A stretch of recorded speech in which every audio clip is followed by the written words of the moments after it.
Look, Holmes, a list of the recently dead. How sad. I see names that have something in common.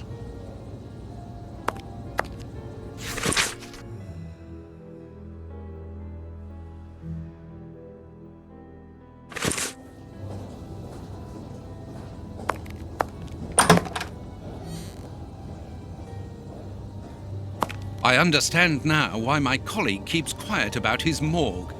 This place is a real mess. Concentrate, Watson. We must look for clues about Grape Ape's friends.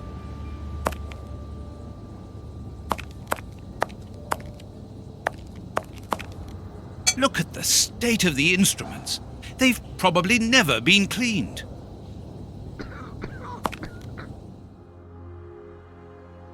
This is Kurtz's overall, so he really does work at the morgue. Strange that he left his overall here. Holmes, this is Kurtz. We've just found one of the Bishop of Knightsbridge's murderers. Perfect. 2 keys. A small metal stem.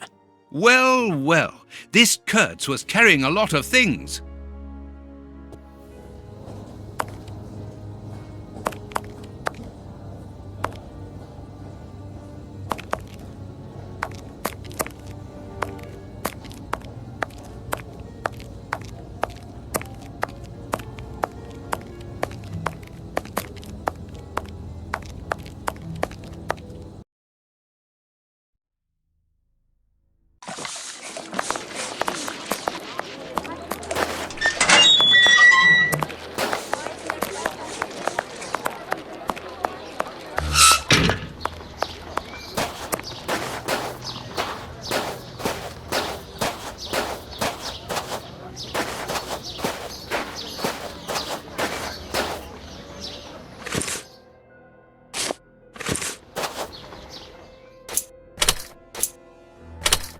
Perfect.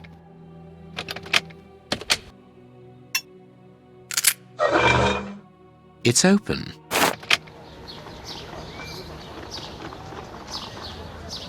Here, this hut is on the map. Let us search it from top to bottom, Watson. Oh, what a jumble.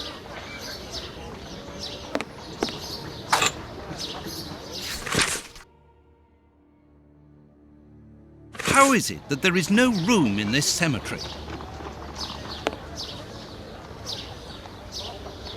Look, this chest has been nailed to the floor. Impossible to open it. This box has been placed so that no one can move or open it.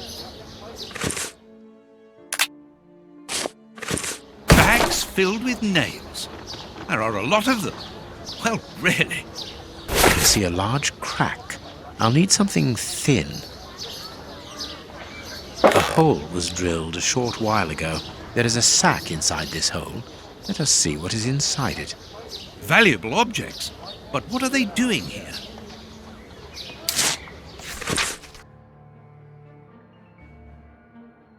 We are making headway. How do we know what this means? This message confirms that we are on the right track. Bags filled with nails. There are a lot of them. Well, really.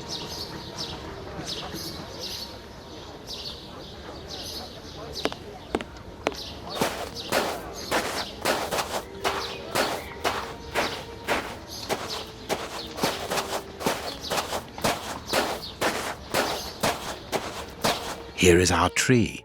Let us examine the inscriptions. Sally and John. This design was the last to be done. Sally and John is engraved here as a symbol of their love.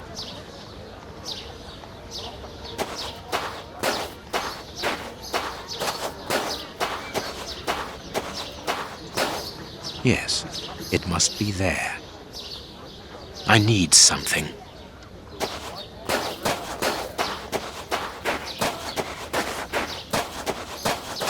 This shovel belongs to the cemetery workers. You frighten me, Holmes.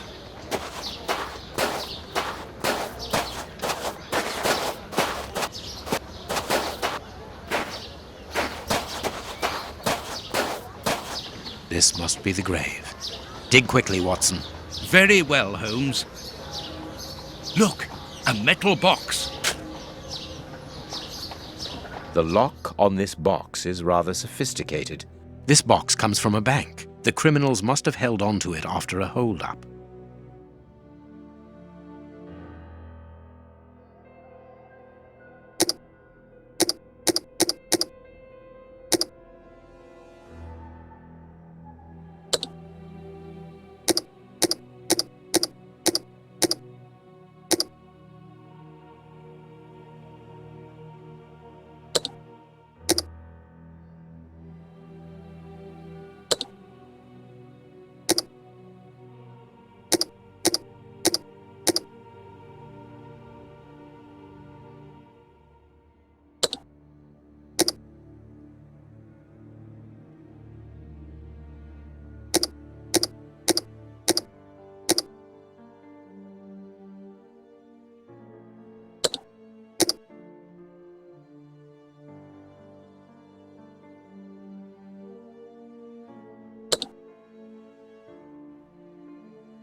There we are.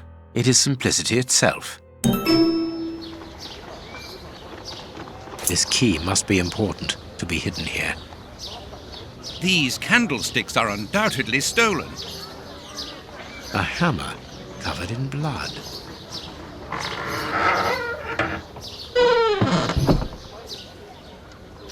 Holmes, there is someone in that hut. I saw, Watson. Come, and keep your revolver at the ready, just in case.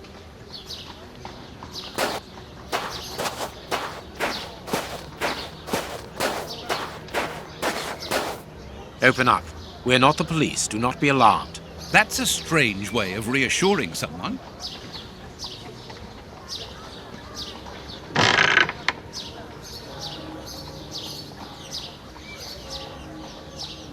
Holmes, they are children. My God, one of them is hurt. What do you want? Don't come any closer. Are you the police? Don't be afraid. I am a doctor. I'm going to look at your friend's wound. Wait, Watson. I've got some questions to ask these children. This is urgent, Holmes. In this filthy place, the risk of infection is very high, and the wound could get worse with every second lost. The immediate danger for these children is not so much the wound as Mr. Fletcher. Who? Look at the wound, Watson. It's thin and precise. It was made by a sharp, well-kept blade. Any other blade, less well-kept, would have torn the tissue around it, and its size would be irregular. So what does that imply? In this area, who would take such great care with a blade? A butcher, of course. And the only butcher in the area is Samuel Fletcher, who at this moment is replacing a window that has been forced open. He's a man to hold grudges, as anyone around here will tell you. The children are in danger. A man as skillful with a knife as a butcher, and with a bad reputation to match, could easily strike a fatal blow by cutting the child's jugular.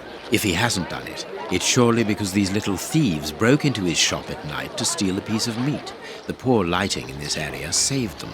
I can assure you that Mr. Fletcher has spent the day trying to trace these children, and if he finds them, wounds will be the least of their problems. That's true.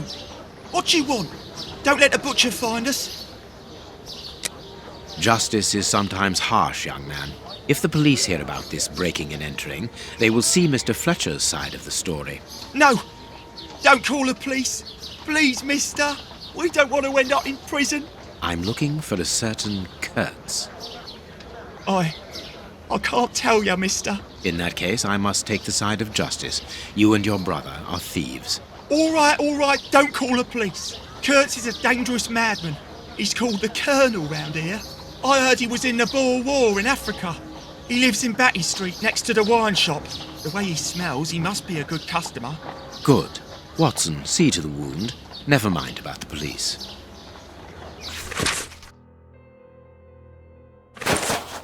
We must protect these children from that butcher, Holmes. It won't be necessary. I've had dealings with Samuel Fletcher before now. He's not the monster I've made him out to be. If he had wanted to kill them, he would have done so, even in dim light. By wounding the little thief, he wanted to warn him never to set foot in his shop again. Forget Mr. Fletcher, Watson. You mean you lied to frighten those poor children? Exactly. Clever, wasn't it?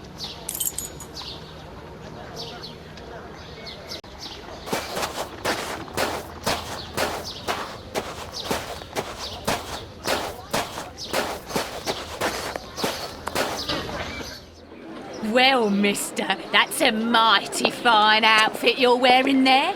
You stand out like a sore thumb, and that's no lie. Watch that you don't get it all dirtied up, but you'd be welcome to come back to my place. It's not far, and I'd sponge it down for you. Don't go back to Jenny's place. You'll get malaria. Thank you, madam. I'm certain that you would make a very good job of it. That will not be necessary, however. But your thought was a kind one. We'd best be leaving now, sir. Here, please accept this sovereign as a token of my gratitude for your concern. Well, I never. Thank you. That's right generous of you, my lordship. You are very welcome, madam.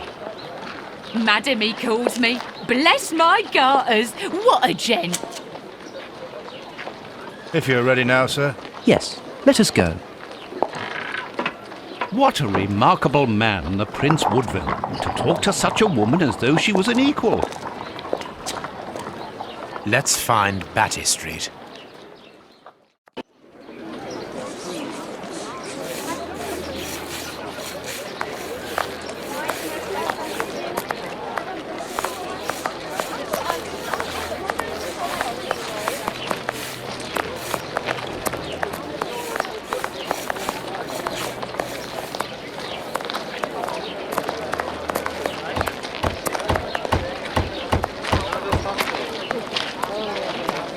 It's the last bread shop open in the area.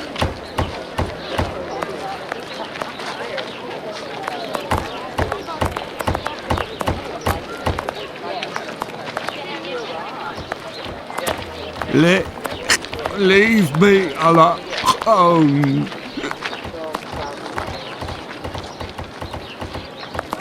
Batty Street.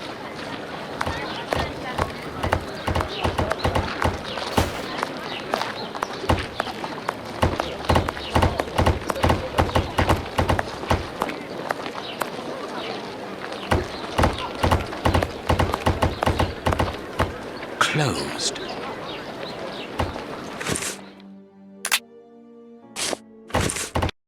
My God, Holmes, it's appalling. And the smell. But what can have happened here? Stay calm, Watson. Take note of every detail and be careful not to move anything. Very well, Holmes.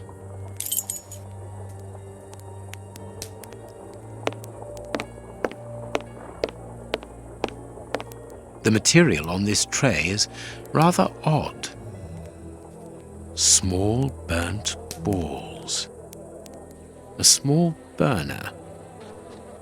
A pipe with a strange smell. There can be no doubt. Judging by the material on the tray and the pipe, the man smoked opium. Opium? I doubt if this man could have made his drug here. He would have needed a real laboratory. Let us look at our deduction board, Watson.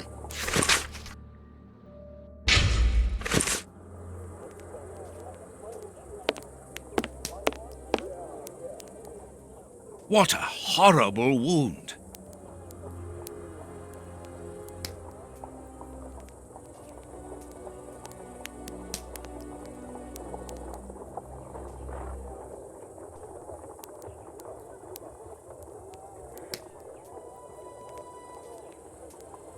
Size 9. Hobnail boots like those worn by labourers.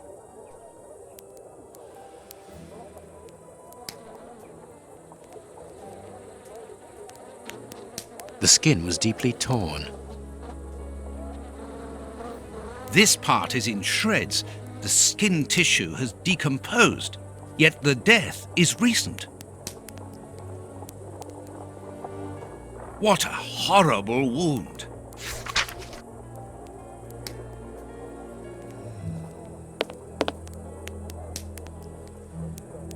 This bandage is a day or two old, no more. Please take note, Watson. The same finger that we found at the Bishop of Knightsbridge's house. Holmes! What terrible wounds. The dogs must have been rabid. It is a dog bite. I can see the tooth marks.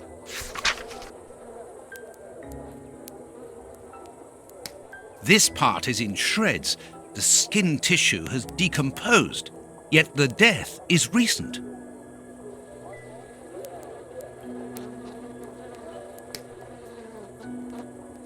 Only a dog could inflict so deep a wound, but it appears that the wound was gnawed at afterwards.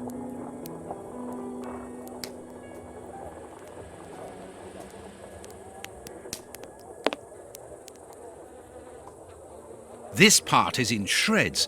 The skin tissue has decomposed, yet the death is recent.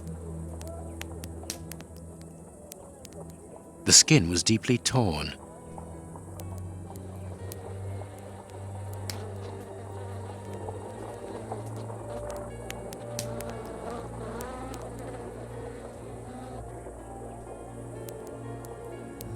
What a horrible wound.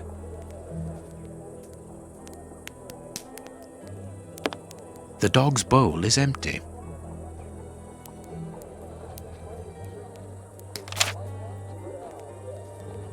Grapes! What are they doing there? Someone wrapped some meat up in this newspaper. The blood is still fresh. This is yesterday's newspaper. Someone brought food for the dogs, probably just before the fight broke out. And just after they had been fed, they attacked a man to eat him. Incredible. An old photo. It's written to our comrade Jeremy Kurtz from Commando J. Malan, Bloemfontein, 1883. Kurtz served as a Boer commando. He fought against his country.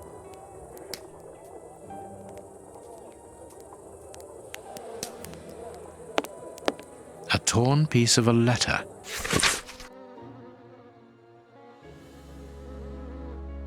It seems to be a letter of dismissal.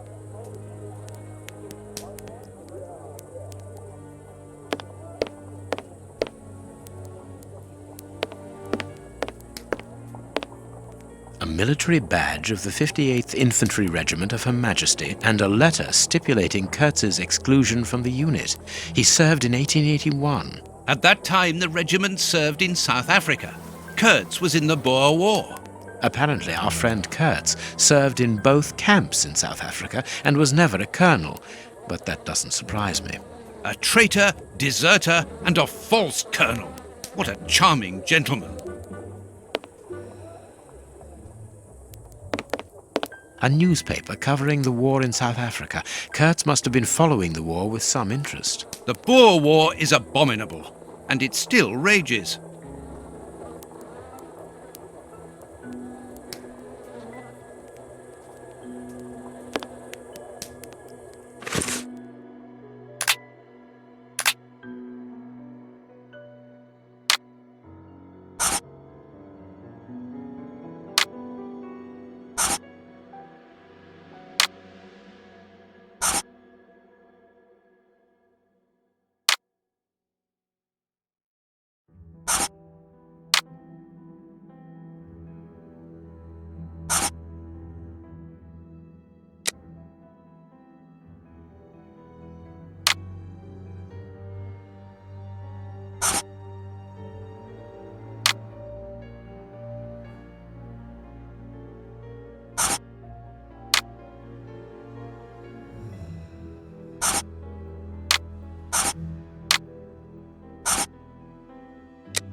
My deduction chart is incomplete, Holmes. We are missing an important detail. Let's return to the clinic and ask if our friend might lend us his morgue for 2 hours. What are you going to do? I'm torn between a nap and a picnic. Oh, I've had enough, Holmes. The next step of our investigation, Watson, leads us inevitably to a post-mortem. As you're well aware, in the instance where a body's vital organs no longer function, every minute is vital. Be quick now and procure the room while I arrange the transport. Very well. I will see you later.